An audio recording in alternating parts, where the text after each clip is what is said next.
আসসালামু আলাইকুম, welcome back to my YouTube channel Aiman খানের ব্লগ থেকে সবাইকে স্বাগতম। আশা করি সবাই মহান আল্লাহর রহমতে ভালো আছেন। আমরা আলহামদুলিল্লাহ আল্লাহর রহমতে ভালো আছি। আজ পবিত্র ঈদ উল ফিতর, সবাইকে ঈদের শুভেচ্ছা জানাচ্ছি। ঈদ মোবারক। আশা করি সবাই ভালো আছেন, ভালোভাবে ঈদ উদযাপন করতেছেন। মালয়েশিয়াতে আজ ঈদ, বাংলাদেশেও আজ আমাদের সাথে ঈদ। গতকাল সৌদি আরবে ঈদ উদযাপিত হয়েছে। সকল মুসলমানদেরকে জানাচ্ছি ঈদ মোবারক। সবাই ভালো থাকবেন। এই যে আমার আইমানকে সকাল সকাল রেডি করিয়ে দিলাম, একটা পাঞ্জাবি পরালাম। এই যে এখন বসে সে খেলা করছে তার বাবার সাথে।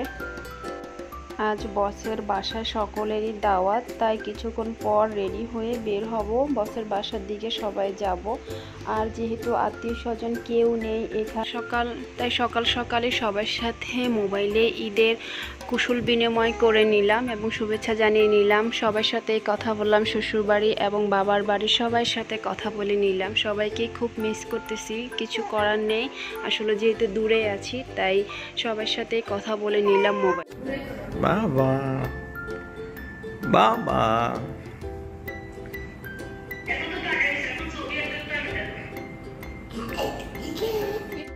এই যে আমরা বসের বাসায় চলে আসছি। আইমান তার চাচুর কোলে আসছে।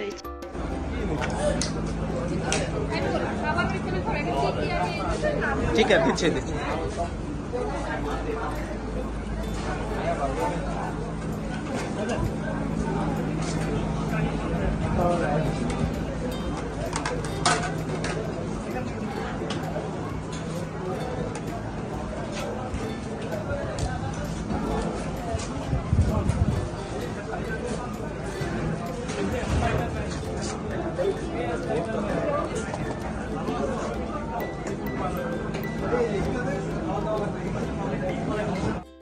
এই যে সবার খাওয়া শেষ, এখন যারা আছে বাকি স্টাফরা তারা আস্তে আস্তে আসতেছে।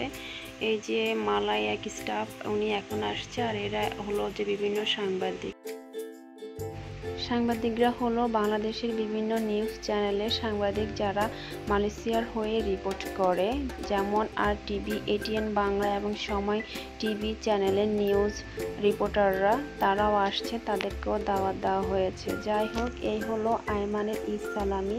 আইমানের প্রথম ঈদ মালয়েশিয়াতে। ঈদ সালামি পেল আইমান তার চাচুদের কাছ থেকে এবং বাবার কাছ থেকে। তো ঈদ সালামি আসলে বড় কথা না, বড় কথা হলো সবাই যে তাকে দোয়া করছে, এটাই অনেক বেশি। তো সবাইকে ধন্যবাদ, আর সবাই আইমানের জন্য দোয়া করবেন। আইমান তার পরিবার পরিজন থেকে দূরে আছে, তো আইমান আসলে বুঝে না এখনো। যদি বুঝতো তাহলে আসলে অনেক মন খারাপ করতো। তার দাদা দাদু সবার থেকে, নানা সবাই থেকে সে দূরে আছে। তো যাই হোক, সবাই ভালো থাকবে বাংলাদেশে, তারাও আইমানের জন্য দোয়া করবেন। আর কি, ভিডিওটি যদি ভালো লেগে থাকে তো অবশ্যই লাইক, শেয়ার এবং সাবস্ক্রাইব করে দিবেন। আর সবাই ভালো থাকবেন। সবাইকে আবারও ঈদ মোবারক। আল্লাহ হাফেজ।